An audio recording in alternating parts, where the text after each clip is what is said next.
வெற்றிமாறனையும் அமீரை தவிர இங்கே எல்லாருமே குடிக்காரர்கள்.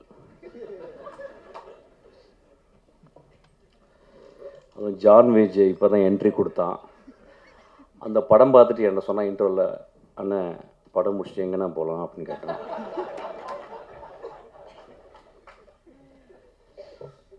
தமிழ் சினிமாவில் அதிகமாக குடித்தவனும் குடித்து கொண்டிருப்பவனும் குடிக்கப் போவனும் நானே. இப்போ நான் நிறையா இதை பற்றி பேசும்போது ஒரு ஐடியா ஒன்று வருது. எப்படின்னா வந்து இந்த படம் வந்து ஒரு அடிக்ஷனை பற்றி படம் அப்படின்னு சொல்லிட்டு. இப்போ எனக்கு அப்படி ஒரு இன்டர்பிரேஷனாக நான் அப்படி பார்க்கல. ஏன்னா தினகரை வந்து நான் வந்து இந்த படம் பார்க்கும்போது வந்து ஒரு ஒன் ஆஃப் த ஃபைனஸ்ட் ரைட்டராக நான் பார்த்துருக்கேன்.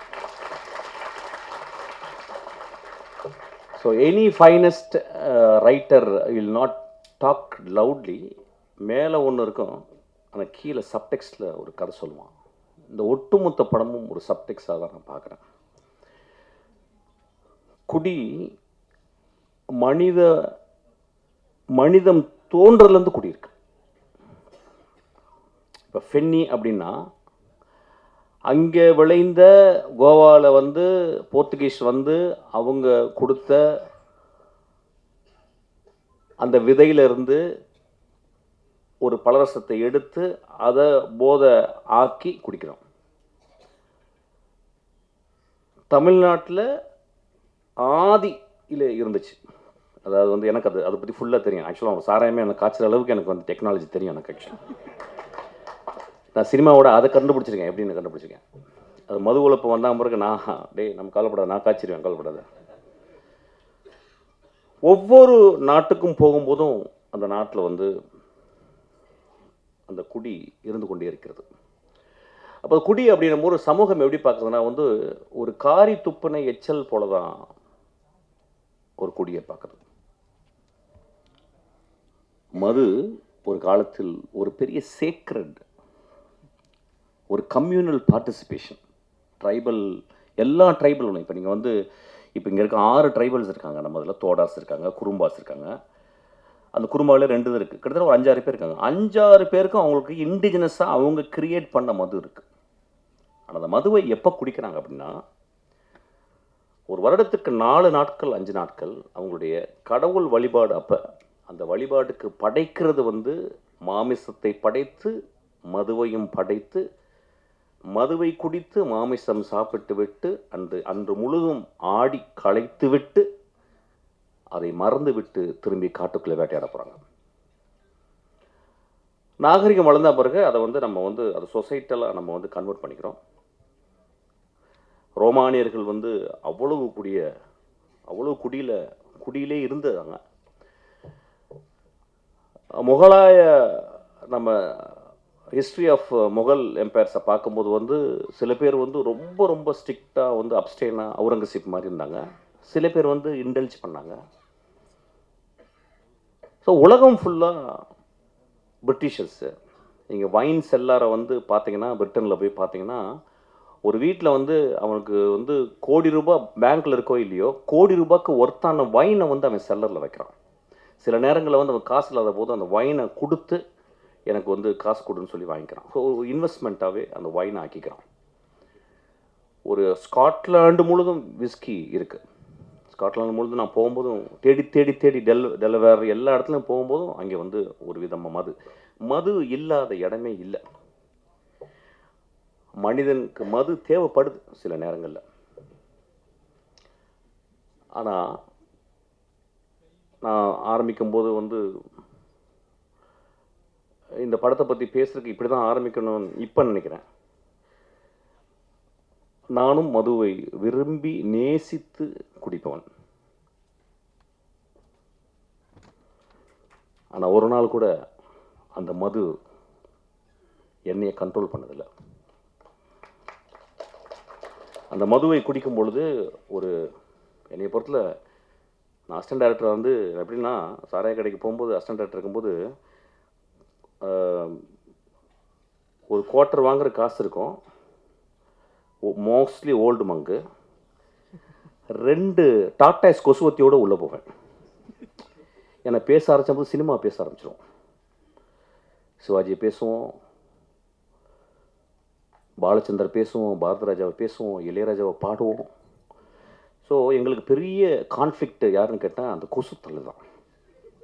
ஸோ எங்கள் பக்கத்தில் 2 கொசுவத்தி எரியும். ஒரே ஒரு குவார்ட்டர் ஓப்பன் பண்ணி அடிக்க ஆரம்பிப்போம், பேச ஆரம்பிப்போம். அப்புறம் நான் பாட ஆரம்பிப்பேன். எங்கேருந்தோ ஒரு குவார்ட்டர் வந்துடும் எனக்கு, நான் பாட ஆரம்பித்தேன்.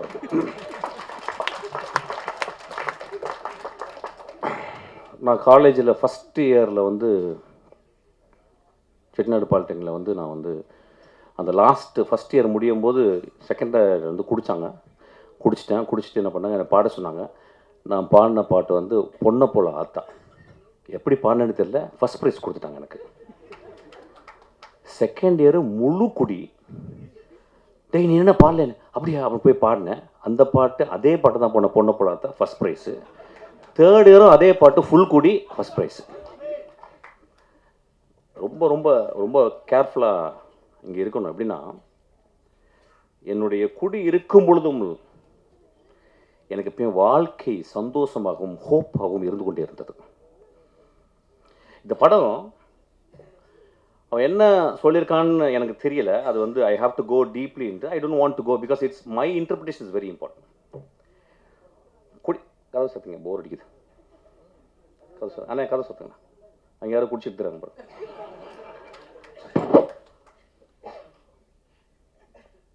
குடி நோயாகுதுன்னு சொல்றாங்கல்ல, அந்த நோயாகிறதுக்கு காரணம் என்னன்னு பார்க்கணும். இந்த குடியில் நோயாகும் மனிதர்களை நீங்க 99 விழுக்காடு one of the greatest human பீங்ஸா இருக்காங்க. பார்த்துருக்கீங்களா? பிரான்சிஸ் கிருபா இதே மாதிரியில் உட்கார்ந்துருக்கும் போது, பிரான்சிஸ் கிருபா ராம் பேசிக்கிருக்கான், நான் உட்காந்துருக்கேன். பிரான்சிஸ் கிருபா இங்கே வந்து உட்காந்து அவன் பேசுகிறான். நான் தான் திட்டி வெளியே அனுப்புனேன். நான் வெளியே போன பிறகு, என்னடா மகனே இப்படி பண்ணுறடா அப்படின்னு. எவ்வளோ பெரிய கவிஞன்டா. இன்னைக்கு என்னுடைய நண்பன் சங்கர் சுப்பிரமணியம், மிகப்பெரிய எழுத்தாளன், பெரிய கவிஞன். அவன் எழுதின ஒரே நாவலை, ஐ திங்க் கனியே ஏதோ ஒரு நாவலை படிச்சுக்கிட்டான். எப்படி படிச்சுக்கிட்டான்னா, விழுந்து படிச்சுக்கிருக்காரு சங்கர். கன்னி என்ற ஒவ்வொருவரையும் வந்து சங்கர் சொல்லியிருக்கான். அப்போ அந்த மனிதன் அவ்வளவு நுட்பமாக தமிழ்நாட்டில் ஒரு மிகச்சிறந்த எழுத்தாளன், சீக்கிரம் சூரியன் மாதிரி வந்து மறைஞ்சிட்டு போயிட்டான். அப்போ ஏன் அவன் அடிக்ஷனுக்குள்ளே போனான் அப்படிங்கும்போது ரொம்ப ரொம்ப நுட்பமாக கவனிக்கணும். நம்ம வீட்டில் இருந்து ஒரு கிலோமீட்டருக்குள்ள, ஒரு அரை கிலோமீட்டருக்குள்ள நம்ம நண்பர்கள் சில பேர் வந்து போகிறதுக்கு காரணம் இந்த சமூகம் கொடுக்கும் அழுத்தம். இந்த படம் பார்த்துட்டு வந்து ரொம்ப கேர்ஃபுல்லான விஷயம் வந்து, என்னுடைய மகனை, எனக்கு மகன் இருந்தால் என்னுடைய நண்பன் இருந்தால் நான் எப்படி பார்த்துக்கணும்னு ரொம்ப முக்கியம். ஒருத்தன் ஒரு குடிக்குள்ள போயிட்டு அவன் வந்து அடிக்ட் ஆகிறான் அப்படின்றது. ஏன்னா எல்லாருமே அடிக்ஷன் தான். ஃபோன் அடிக்ஷன், இப்போ நம்ம வந்து வெற்றி சொன்ன மாதிரி வந்து கேட்ஜெட் அடிக்ஷன், இன்ஸ்டாகிராம் அடிக்ஷனு. இப்போ நம்ம இன்ஸ்டாகிராமில் பார்க்குறோம், ரொம்ப ஆச்சரியமான ஃபெனோமெனன் பார்க்குறேன். எல்லா பொண்ணுங்களும் டான்ஸ் ஆடுறாங்க. என்னன்னு புரியல தமிழ்நாட்டில், இந்தியா ஃபுல்லாக எனக்கு புரியல. எனக்கு என்ன எல்லாருமே விழுறாங்க. அப்புறம் என்னமோ செக்ஸியாக முதல்லாம் கடிக்கிறாங்க. எனக்கு புரியவே இல்லை. இதை விட அடிக்ஷன் உலகத்தில் இருக்க முடியும்? எனக்கு புரியல. ஒரு அழகான பெண், என் மகள், யாரோ அழகு லட்சணமாக இருக்கா. அவள் வந்து ஒரு கேவலமான ஓத்தாங்கம்மா ஒரு பாட்டு இருக்கும். அந்த பாட்டை பார்த்துக்கிட்டு அவள் உதரெல்லாம் கடிச்சிக்கிட்டு அப்படின்னு சொல்கிறாள். நண்பர்களை, இதை விட மோசமான அடிக்ஷன் இந்த சமூகத்தில் இருக்கான்னு கேட்குறேன். அடிக்ஷன் எங்கே இல்லை? இந்த வரப்போது இந்த ஐபிஎல் வரப்போகுது, நம்மளாம் அடிக்ஷன் இல்லையா? சினிமா விட்டு அப்படியே நேராக போய் வாயை திறந்து பார்த்துட்டே இருப்போம். டோனி ரிட்டையரே ஆக போகிறது கிடையாது. டெண்டுல்கர் தொப்பையோடு வந்து ஆடுவார். நம்ம அடிக்ஷன் இல்லையா? இந்தியா பாகிஸ்தானை எத்தனை வாட்டி தோற்றுருக்கோம், ஜெயிச்சிருக்கோம். நாளைக்கு இந்தியா பாகிஸ்தானை நாக்க திறந்து பார்ப்போம் அப்படின்னு பார்க்க போகிறோம். Are we not addicted? சினிமாவை முதல் ஷோ போய் பார்க்குறது அடிக்ஷன் கிடையாதா? ரசிகர் பண்ணுறவங்க பெரிய பெரிய கார்ட்போர்டை வச்சு அதில் பால் ஊற்றுறது அடிக்ஷன் கிடையாதா? எது அடிக்ஷன் இல்லை? எனக்கு கல்யாணம்னா, எனக்கு பட்டு புடவை இல்லைன்னா கல்யாணமே இல்லைன்னு சொல்லி ஒரு பொம்பளை சொன்னால் அதுவும் அடிக்ஷன் தான். when we are so obsessed with something, it is called addiction. நம்ம அடிக்ஷன் நம்ம எப்படி ரொம்ப ரொம்ப அப்படி பார்க்கணும், ரொம்ப கேர்ஃபுல்லாக பார்க்கணும். இது ஒரு நல்ல ஒரு ஆப்பர்ச்சுனிட்டி தான் பார்க்குறேன். அவனுக்கு ரொம்ப ஐ ஷுட் தேங்க் யூ. அந்த படத்தில் அப்படி இந்த நோயின்னு சொல்கிறாங்களா, அது அடிக்ஷன் ஆகி நோய் ஆன பிறகு அவங்க திரும்பி வர்றதுக்கு வாய்ப்பு இல்லைங்கும்போது, நிஜ வாழ்க்கையில் நிறைய பேர் அடிக்ஷன் ஆகி அந்த இடத்துக்கு போகும்போது அது அது அது ஒரு point of no return. That is a point. I don't call it as a disease. I may even call it is a noble disease. நான் பார்த்துருக்கேன், ஒரு குடிகாரன் ரொம்ப ரேரஸ்ட்டு தான். அவன் வந்து யாராவது போய் பொறுக்கி பசங்க குடிச்சிட்டு அடிப்பாங்க. ஆனால் ஒரு வீட்டில் 2 குழந்தைகள், பெண் குழந்தைகள் இருந்து, ஒரு அழகான பெண் இருந்து, அம்மா இருந்து, அவன் குடிச்சிட்டு போய் வீட்டில் கிடக்கிறான். நான் நிறைய பேர் பார்த்துருக்கேன். என்னுடைய மனைவியினுடைய தந்தையார் அவர் அப்படியே அமைதியாக ஈவினிங் வந்து அப்படியே மெதுவாக குடிக்க ஆரம்பிச்சு கத்த ஆரம்பிப்பார். அப்படியே அப்புறம் தூங்கிடுவார். அந்த ஈவினிங் முடியல. நான் பார்த்து, என்னடா அது நல்லா தானே இருக்கார், காலையில் நல்லா தான் இருக்கார், மாப்பிள்ளைலாம் பேசுகிறாரு, நைட்டானா அவங்க குடிச்சிடுங்க. ஆனால் எந்த வச்சுக்க மாட்டேன். நான் அவர் ஒரு பெரிய குடிக்கூடாதுல்ல, நான் செஞ்சிருவேங்கனால கொஞ்சம் அவர் பயந்து அப்படி அட்ஜஸ்ட் பண்ணிடல. அப்போ நான் பார்க்குறேன், இந்த சமூகத்தில் யார் குடிக்காரில்லை. நான் அதான் தான் சொல்கிறேன், நான் பெரிய குடிக்காரன். ஆனால் எனக்கு பெரிய ஹோப் இருக்குது. எனக்கு மிகப்பெரிய போதை அதை விட இருக்குது. அது சினிமா. மிகப்பெரிய போதை எனக்கு அது இருக்குது. அது வந்து குரசவா. மிகப்பெரிய போதை இருக்குது. ஒருத்தன் இருக்கான் பாரு, இளையராஜான்னு ஒருத்தன். குடிச்சிட்டு அதுதான் சைட் டிஷ். எனக்குலாம் போட்டு சைட் டிஷ் அதான். மனிதர்களை அதிகமாக குடிகாரன் ஆக்குனது அவர் தானே வச்சுங்களேன். ஏன்னா இனிஷியேஷன் அங்கே தான் நடக்கும் ஆக்சுவலி. இல்லை நான் சொல்கிறேன், once in while I just go out actually. ஏன்னா ரொம்ப சீரியஸாக பேச முடியாது. ஏன்னா திடீர்னு ரஞ்சித் படப்படன்னு பேசிட்டே இருந்தான். என்னடா அப்படி பேசுகிறான், சீரியஸாக பேசுகிறான்னு. அப்படி I cannot talk that. So பரவாயில்ல, சின்ன கான்ட்ரவர்சி வரட்டேன், அப்புறம் இன்ட்ரெஸ்டிங்காக இருக்கணும்ல ஏதாவது. அப்போ so we have to think very sincerely. இந்த படம் வந்து எல்லாருமே பார்க்கும்போது உடனே ஒரு கட்டம் கட்டியோ அவன் தான் பயந்துக்கிட்டே இருக்கான் வீட்டில் புளிச்ச கரைச்சி 24ஆம் தேதி எல்லாம் குடிகார கதை பண்ண நினச்சிக்கிறேன். ஏங்க ஒரு எக்ஸ்ட்ராடனரி ரைட்டர் நான் சொல்லிட்டேன். அவன் எக்ஸ்ட்ராடனரி ரைட்டர் என்ன பண்ணுறான், தான் முதல் படம் எடுக்கும்போது அவன் தேர்ந்தெடுக்கிறான் என்ன கதை பண்ணலான்னு. எப்படியாவது ஒரு குத்துப்பாட்டு வச்சு ஒப்பேத்திடலாம், ஒரு பெரிய தலைக்கு வந்து கதை சொல்லி எதாவது பண்ணிடலாம், ஏதோ ஒன்று சொல்லி பண்ணிடலாம், இப்படிலாம். அவன் தன் சமூகத்தையும் தான் வாழ்ந்த இடத்தையும் அவன் சேகரித்த அந்த ஆர்ட் மூலிமா உத்துப்பாக்க தெரிஞ்ச எல்லா விஷயங்களையும் கம்பைல் பண்ணிட்டு யோசிக்கிறான். அவனுக்கு வந்திருக்கும், ஏன் ஒரு மனிதன் குடியால் பாதிக்கப்பட்ட ஒரு மனிதனே நான் புரோட்டாகனிஸ்டாக, நான் ஒரு கதாநாயகன் நான் ஏன் சொல்ல வேண்டும் அப்படின்னா, இந்த பாயிண்ட் ஆஃப் நோ ரிட்டனுக்கு போன மனிதர்கள் இருக்காங்க பாருங்க. இப்போ பாருங்க, அந்த நான் சொன்ன அந்த பிரான்சிஸ் கிருபா, அவன் அந்த பாயிண்ட் ஆஃப் நோ ரிட்டன் போய் வர முடியல. 99 விழுக்காடு அந்த இடத்துக்கு போன பிறகு அவங்களாம் வர முடியல. ஸோ ஒரு குடிகாரர்கள் ஆகுவதற்கு மிகப்பெரிய காரணம் ஒன்றும் இல்லை, கனடா நாட்டில் ஃபர்ஸ்ட் நேஷன்ஸு அங்கே இருந்த மனிதர்கள், அமெரிக்கா நாட்டினுடைய அங்கே இருந்த செவ்விந்தியர்களை நம்ம போயிட்டு கொன்று இழுத்து அவங்கள ரோட்டில் விட்டுட்டு குடியை வாங்கி கொடுத்தோம். அவன் நிலத்தில் மரங்களோடையும் பறவைகளோடையும் நிலத்துலையும் வாழ்ந்த மனிதனை அவன் நிலத்தை பறிச்சுக்கிட்டு, எப்படி வெள்ளைக்காரன் வந்து நம்ம நிலத்தை பறிச்சான் பாருங்க, பறிச்சுட்டு அவனுக்கு குடியை வாங்கி கொடுத்தோம். நண்பர்களே, நீங்கள் கனடா போனீங்கன்னா இங்கே என்ன ட்ரிபிள்ஏ இருக்குது, அங்கே அவ்வளவு ரீஹாப் சென்டர்ஸ் இருக்குது. காலையில் 7 மணிக்கு 5 மணிக்கெலாம் அந்த குளிர்லையும் அவங்க குடிச்சிட்டு ரோட்டில் கிடப்பாங்க. பனியில் கிடக்கிற ஆளுங்க நான் பார்த்துருக்கேன். ஏன் வந்துச்சுன்னு நம்ம பார்க்கணும். நம்ம ரொம்ப தள்ளி போய்ட்டு ஒரு காரி துப்புற மாதிரி ஒரு குடிகாரம் படுத்திருக்கும் போது அப்படி பார்த்து போயிடுறோம். அவன் ஒருவேளை பிரான்சிஸ் கிருபாவாக இருக்கலாம். பிரான்சிஸ் கிருபா ஏன் அப்படி வந்தான்னா, நீங்கள் பிரான்சிஸ் கிருபாவுடைய லைஃப்பை போயிட்டு நீங்கள் போய் பார்க்கணும். அதுக்கு யாராவது நிச்சயம் ஒரு காரணம் இருக்கும். ஒரு குடிகாரர்களாக இந்த சமூகத்தில் புறந்தள்ளப்பட்டவர்கள், அதுக்கு நம்மளும் ஒரு காரணம் நான் சொல்ல வரேன். அதுக்காக தான் அந்த படம் எடுத்திருக்கேன். அந்த படத்தினுடைய முதல் பகுதியில் வந்து ஒரு கதைக்கு தேவையான எஸ்டபிளிஷ்மெண்ட் மட்டும் அவன் பண்ணியிருக்கான். அவன் அது ரொம்ப போக முடியல. ஆனால் அது ரொம்ப எனக்கு வந்து பொருந்தமாக இருந்துச்சு. ஏன்னா குடிகாரர்களை பற்றி நான் பார்த்துக்கிட்டே இருக்கேன். நானே குடிகாரன், எனக்கே தெரியும். என்னையே அப்பப்போ கனடாவில் போய் பார்ப்பேன். ஆக்சுவலாக அந்த மனிதனுக்கு ஹோப் இல்லை லைஃப்பில். ஏன்னா ஒரு கடுமையான வறுமை. அவன் ஒரு பெரிய ஆர்டிஸ்ட். அவன் சொல்கிறான், ஏய் என் வேலையை நீ சொல்லாதறான்றான் குடிச்சிட்டு. ஆனால் குடிச்சிட்டு சொல்கிறான். அவனை யாராவது அங்கே இருக்கவன், அண்ணா நீ எவ்வளோ பெரிய ஆர்டிஸ்ட்னா,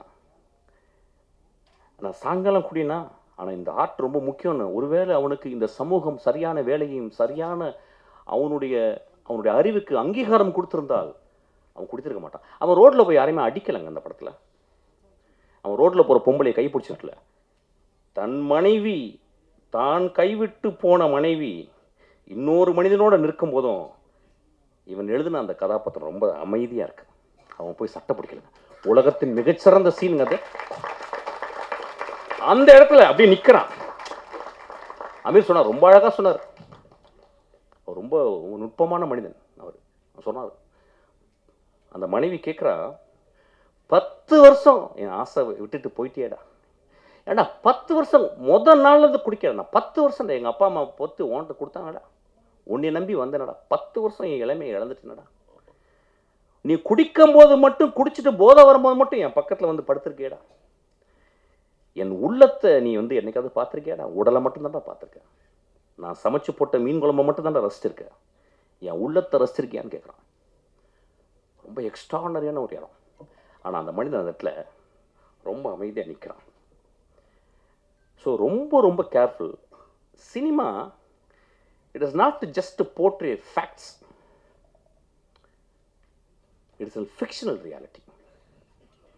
ரியாலிட்டியோடைய பெருசு நான் ஃபிக்ஷன் சொல்லுவேன். இல்லைன்னா காஃப்காவுடைய மாஸ்டர்மார்ஃபசிஸை இன்னும் இந்த உலகம் படிச்சுக்கிட்டு இருக்குமா? One day Gregor Samsa woke up and found he became a vermin or an insect அப்படின்னு சொல்கிற இதை விடவா ஒரு பெரிய ஒரு ஃபேரிட்டேல் இருக்க முடியும்? ஸோ இந்த படமும் ஒரு ஃபேரிட்டேலை தான் நான் பார்க்குறேன். ஏன்னா ஒரு நம்ம சமூகத்தில் ஒரு குடிச்சு கிடந்தவன் நம்ம பக்கத்தில் பார்க்க மாட்டோம். குடிக்கிறவன் தன்னை அவனுக்கு பார்க்கறதுக்கு வாய்ப்பு கிடையாது. குடிகாரனோடு வாழ்ந்து கொண்டிருக்கும் அந்த குடும்பம் அவனை எப்படி அவனோட அன்பு செலுத்த முடியும்னு தெரியாது. இந்த படம் அதை சொல்லிக் கொடுக்கும். ஒரு குடிகாரன் இந்த படத்தை பார்த்தால் நான் ஹோப்போட நான் எப்படி வருவான்னு இந்த படம் கற்றுக்கு தரும். ஒரு குடிகாரனோடு இருந்த ஒரு மனைவி இந்த படத்தை பார்த்தா, என் மாமாவை, என் அத்தானை நான் பத்திரமாக எப்படி இன்னும் அன்பு செலுத்தி அவனை பத்திரமாக அந்த அந்த பாயிண்ட் ஆஃப் அந்த இறப்புலேருந்து நான் கொண்டு வருவேன்னு இந்த படம் கற்றுருங்க.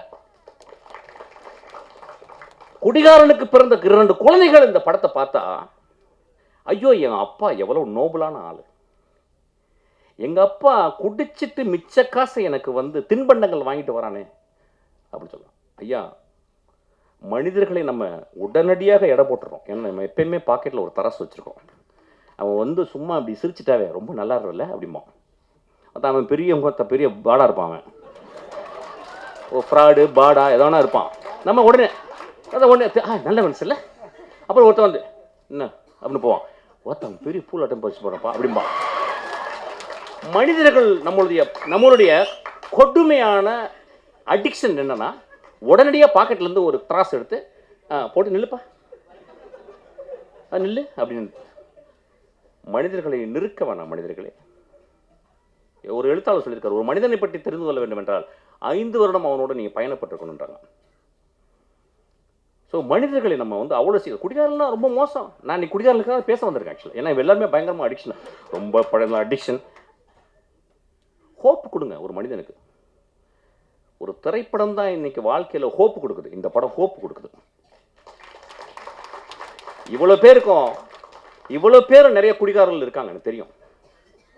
பிரபஞ்சன் மாதிரி வந்து குடிகாரர்கள், குடிப்பவர்கள். இந்த சமூகம் குடித்து கொண்டே தான் இருக்கும், குடித்து கொண்டே இருக்கும். ஏன் இப்போ வந்து கொக்கையை மூக்கில் பிடிச்சி இழுக்கலையா?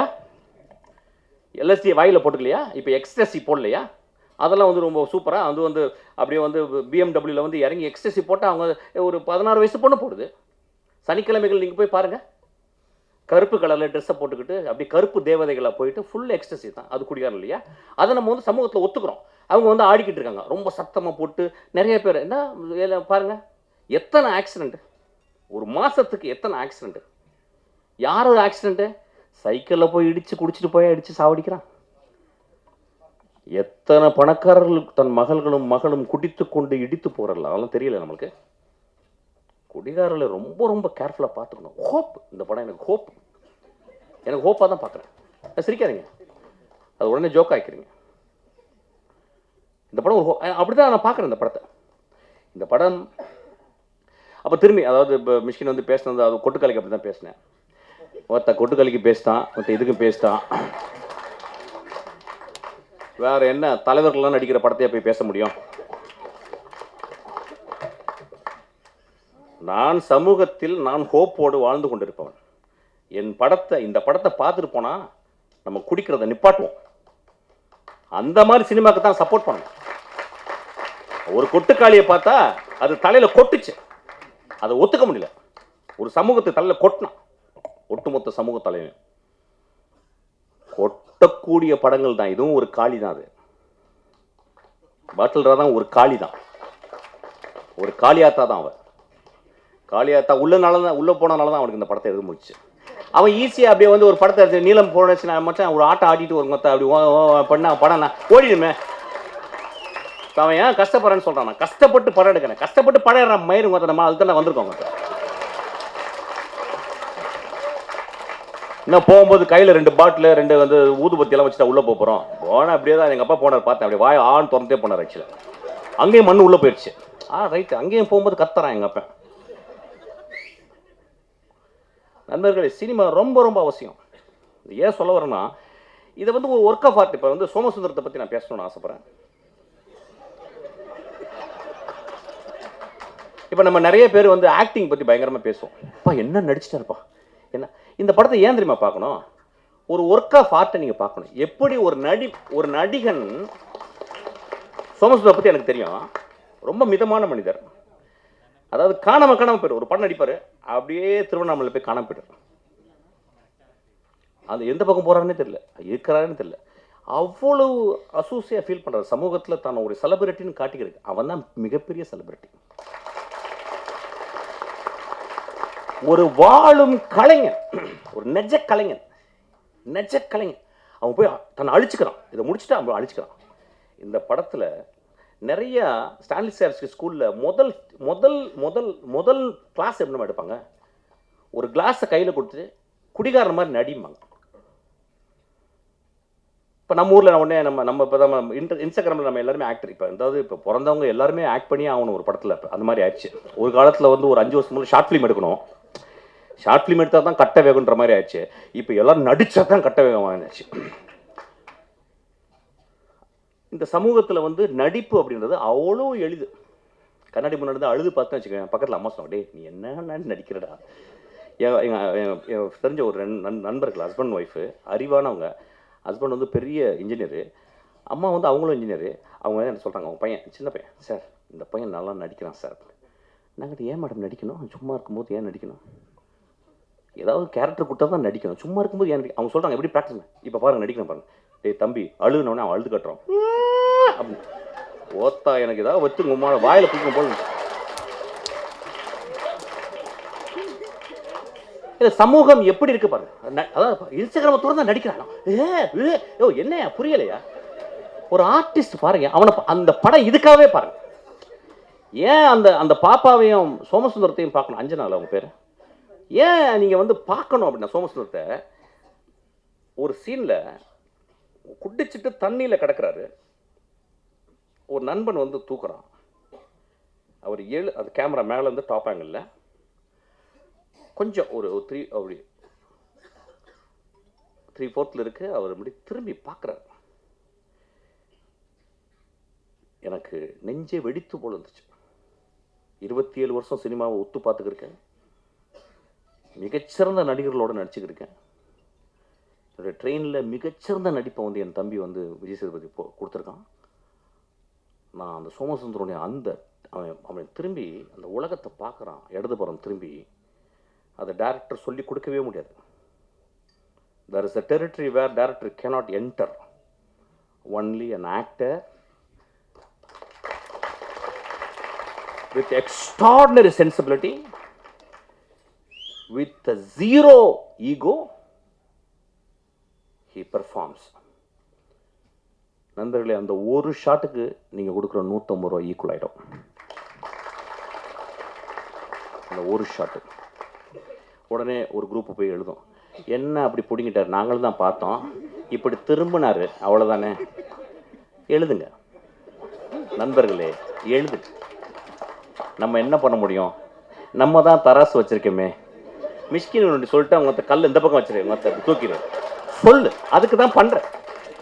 25 வருஷம் என்னை திட்டி 25வது வருஷத்துக்கு எனக்கு ரசிகர் மன்றம் ஆயிடுவேங்க நீங்கள். அது நடக்கும். கண்டினியூஸாக தான் பண்ணிக்கிட்டு இருக்கேன். அப்போ நீங்கள் இப்போ இங்கே இருக்க ஜெனரேஷன், நியூ ஜெனரேஷன் என்ன பார்க்குறாங்கன்னா, நடிப்பு அப்படின்னா என்னன்னு ஒரு எழவே தெரியலைங்க. இது ஓத்தா, இது நடிப்பே கிடையாது, இது ஆப்பு, இது அவலட்சணம், அழுக்கு. ஆக்சுவலாக ஒரு மனிதன் எங்கே நடிக்கிறான் அப்படின்னா, கடுமையான பொய்யை சொல்லும் போது நடிக்கிறான். எங்கள் வீட்டில் நான் 10 பைசா திருடுறேன் எங்கள் அம்மாவுக்கு தெரியாமல். எங்கள் அம்மா அப்படியே பாத்ரூம்குள்ளே போகும்போது அப்படி நீளமான அப்படி போயிட்டு போவாங்க அந்த பாத்ரூமில். அப்போ நான் வெயிட் பண்ணுவேன். அந்த டேபிளில் அந்த செம்பு இருக்கும், ஒரு வெள்ளியில் செம்பு இருக்கும். நான் அம்மா உள்ளே போகிறோன்னு கையை விட்டு அப்படி எடுப்பேன்.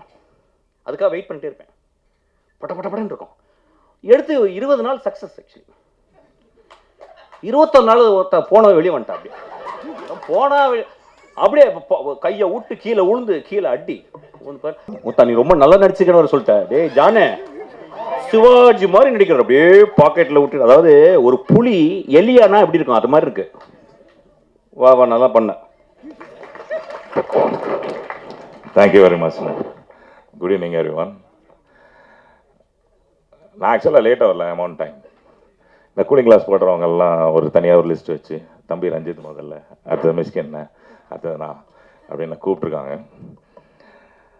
I second whatever Mishkin Anand said about the whole film. And I'm going to pick only a few points out of that, and I'm going to speak to you guys on it. And this film is a very special film for me, because the one which has made me what I am today in whole of India is Sarpeta as a daddy. And I'm very grateful and thankful to Paranjit for giving me that opportunity. Till the film was released, I never thought that film is going to be a hit and it's going to give me great names. But this film is not released yet, but I'm sure that it's going to give me good name and great satisfaction. I came running to be part of this, and it's a beautiful film. And let me make it a little lighter. என்னன்னா, மிஷ்கின் அண்ணா வந்தோன்னா சொன்னாங்க, நிறைய addiction இருக்குது அப்படின்னு சொல்லி. பல விதமான addiction இருக்குது, டிஃப்ரெண்ட் கைண்ட்ஸ் ஆஃப் அடிக்ஷன். ஆனால் ஒரே ஒரு அடிக்ஷனுக்கு மட்டும்தான் போர்டு போடுவாங்க, மது நாட்டுக்கும் வீட்டுக்கும் கேடு அப்படின்னு.